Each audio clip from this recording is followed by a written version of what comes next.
we're going to start by having a red and a blue pencil along with a graphite pencil. The red and the blue pencils are for our drafting lines, and the graphite pencil is for cleaning up at the end. To start with, on our piece of paper, we're going to be drawing from a grid, so we'll be starting with obviously just drawing a vertical line first, a top line, a bottom line. This will be our baseline, and then I'm going to split this into roughly 3 sections. So as I said, we've got a centre line, a baseline, top line. We're going to be drawing within the confines of these 2 lines, and to start with we're going to do a line of action here which always determines the stance and posture of the character. So when we start to draw our shapes, we will be drawing with that centre line cutting through the middle of our shapes.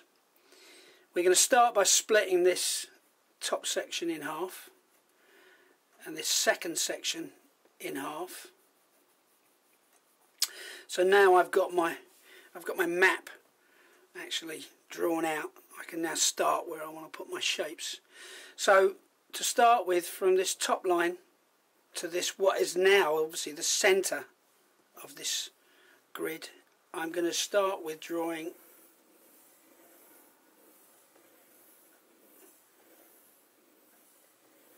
a sort of an egg shaped, a little bit fatter than egg. And as you can see, my centre line is cutting right through the middle of it.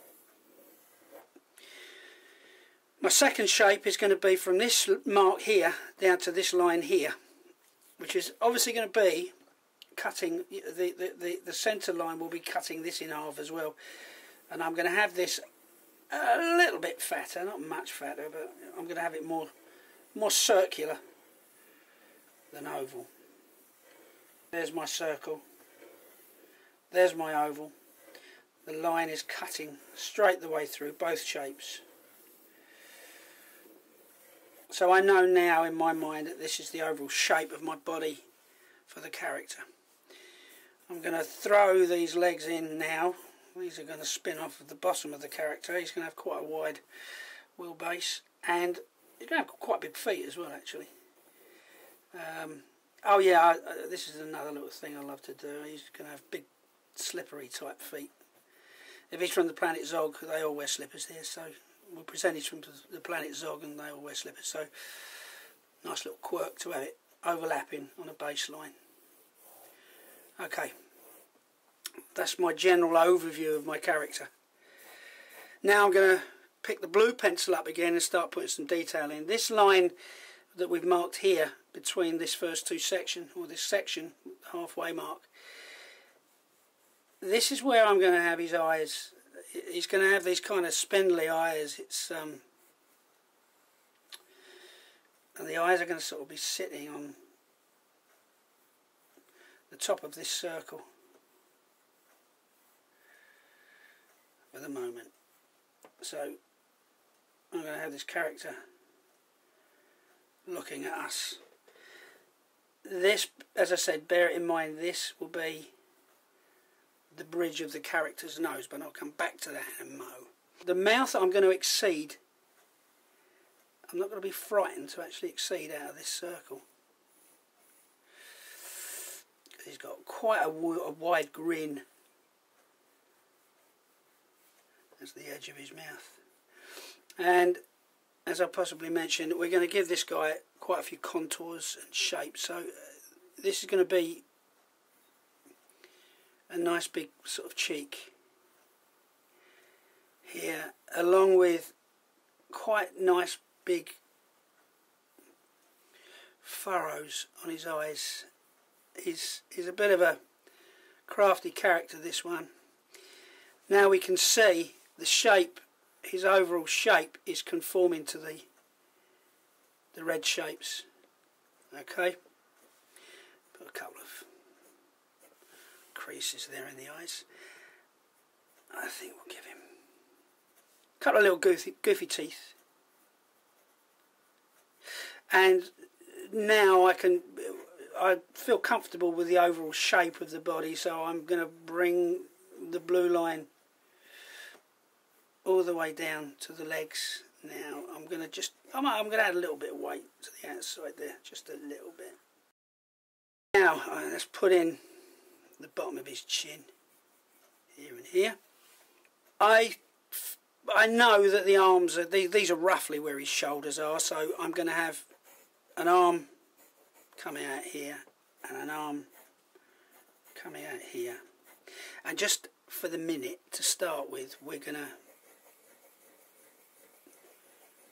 put an oval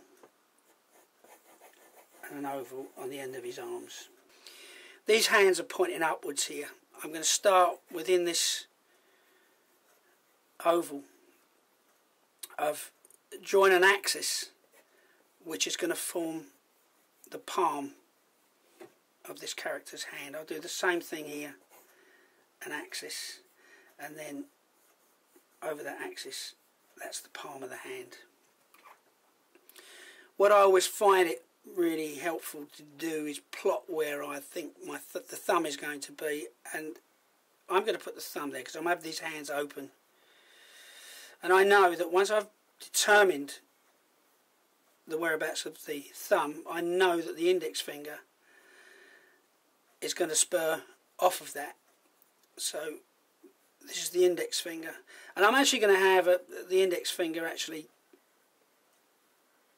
folded, so he's just folding his finger over, and that's going to be the base of his fingers. Okay, so that finger is just folded over, comes down and joins onto the thumb. The second finger I'm going to have straight, and the third finger I'm going to have straight. Why? Because I just feel like it at the minute. I'm not quite sure.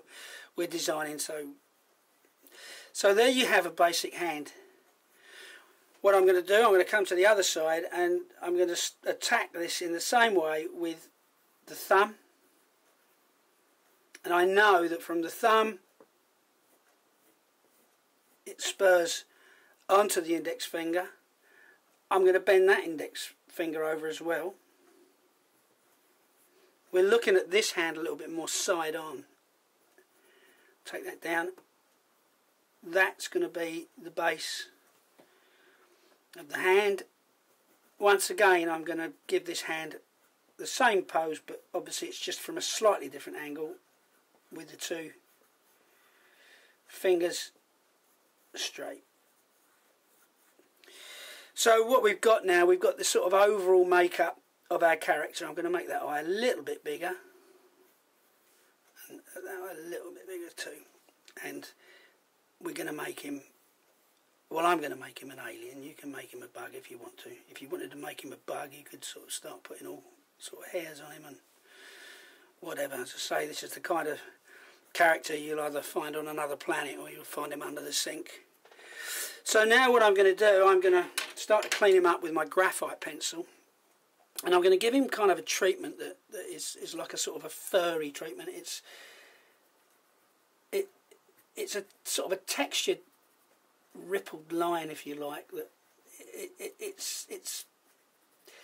it's more interesting than just a straight line. It's a straight line sometimes can get a little bit boring, but what I'm going to do, I'm just going around where my blue construction lines are now, and I'm actually deciding, yeah, okay, I'm happy with that furrow. Let's put a bit of definition and a bit of treatment in there.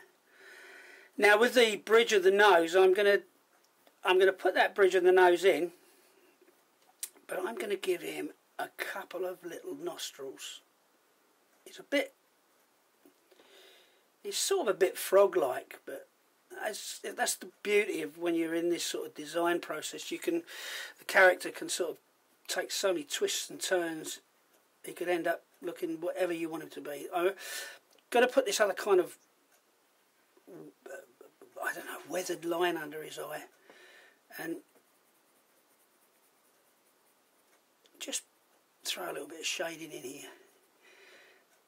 Once again, with the eyes, it's always nice to give it like a little glint leave a little white highlight.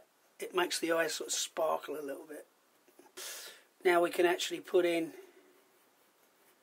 his teeth and a little drop shadow on his teeth as well, because these little drop shadows can be so effective because they always accentuate that something overlaps something else. Gives it a little bit of depth, so we know that that top lip actually overlaps those teeth. There's his little chin. Throw in his antenna. There's the other one. Now we can start working our way down the arms with this little furry treatment. Now you can see why at first I called him a germ. He can be a germ, an alien, have all these little hairs coming out.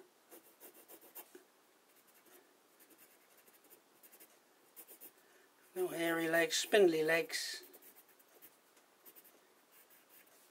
Same the other side. Same this side. And these lovely big slippers that, as we said, they all wear on a Planet Zog. And as I say to everyone in the Cartoon Workshop, you know, it's always best to have a nice big holding shadow. It makes a character look like he's standing on terra firma. You know, when you've got this shadow, means he's there. And I love this way this character looks like he's actually standing on a perch. Index finger. Little shadow, look, little shadow on the... And likewise the same the other side. Let's start by putting that finger in. Look, that lovely little drop shadow. Second finger. Third finger.